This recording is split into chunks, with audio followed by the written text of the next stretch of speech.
I'm not trying to scam anybody here. Well, hey there, friends, and welcome back to another exciting episode of Dudecraft. Today, we are restoring and making functionable a Vietnam War era family heirloom.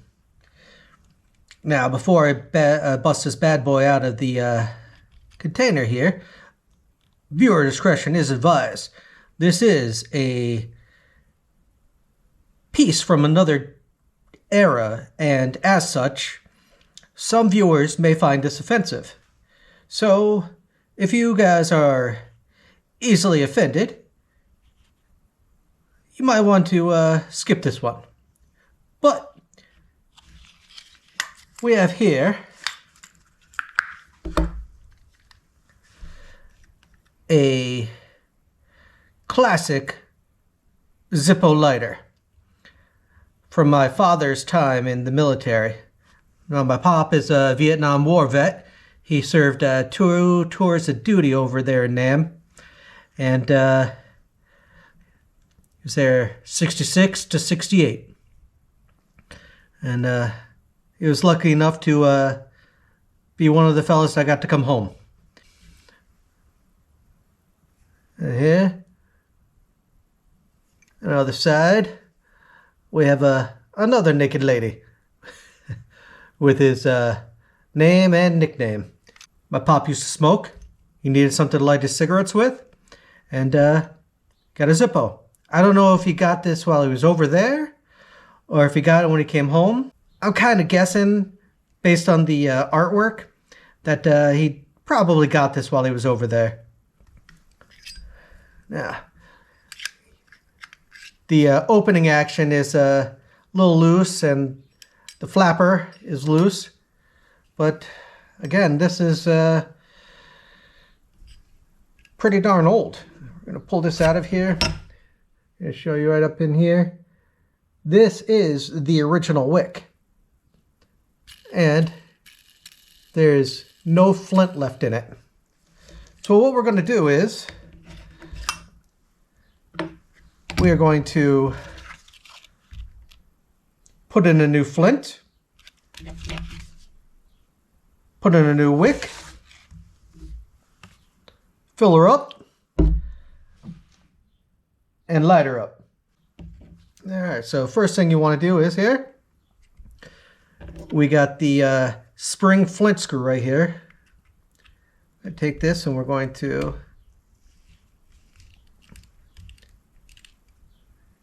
get it to it right there. I'm going to do the rest of the way by hand so that I can catch it when the spring pops out. There we go.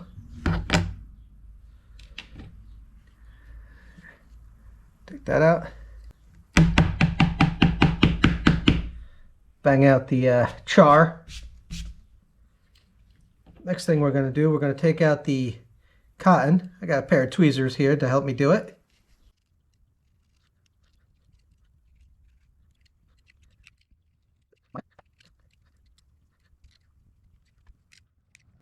Start by pulling out the wick. That might help get some of the cotton out here. There we go. Boom. I am using original Zippo approved for the lighter and the flint. It doesn't look like too much of the original was used. Probably could have gotten away with pulling it out. If you notice, this wick doesn't have any copper into it, but this wick got little copper threads to make it more rigid and bendy.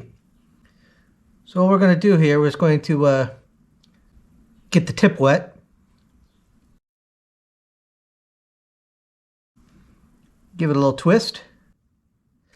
And put it right through here. There we go, right there. Now what you want to keep it just below the chimney windscreen. You don't want it sticking out above, and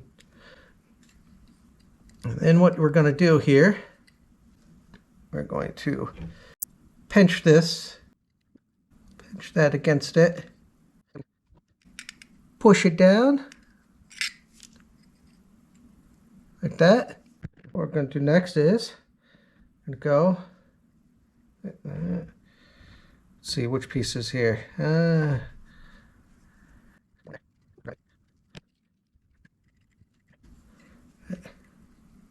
Stuff a smaller one in there first. Take it, and then we're going to bend it that way. We're going to put in another piece.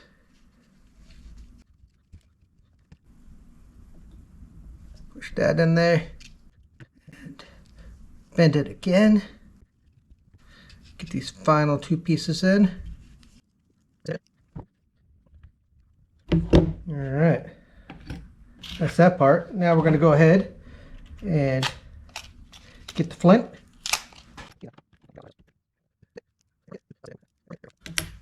Here is the new piece of flint. Just drop it right in the hole. Replace this part right here. Put it back on. Then we're going to put back in the spring. And we're going to push it. And then we're going to twist the body until it catches. Just like that. And after it catches, then we'll go back with the screwdriver and we'll spin it till it's tight. Not too tight. There. Just like that. And we're going to take the body, flip it back open, put it in upside down. Peel this back. And we're going to fill it up. Now with putting it upside down, the lighter fluid is catching in there instead of going all over your table or whatever you're working on. Get it nice and wet. All right, close it. Pop it.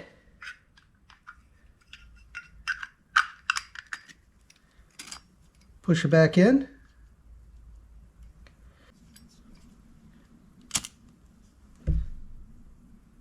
And we have fire, my friends.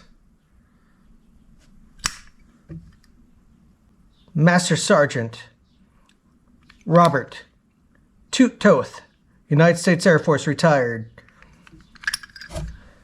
His lighter is restored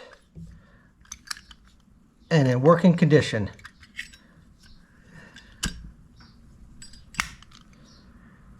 All right, I hope you guys found this video useful on how to change the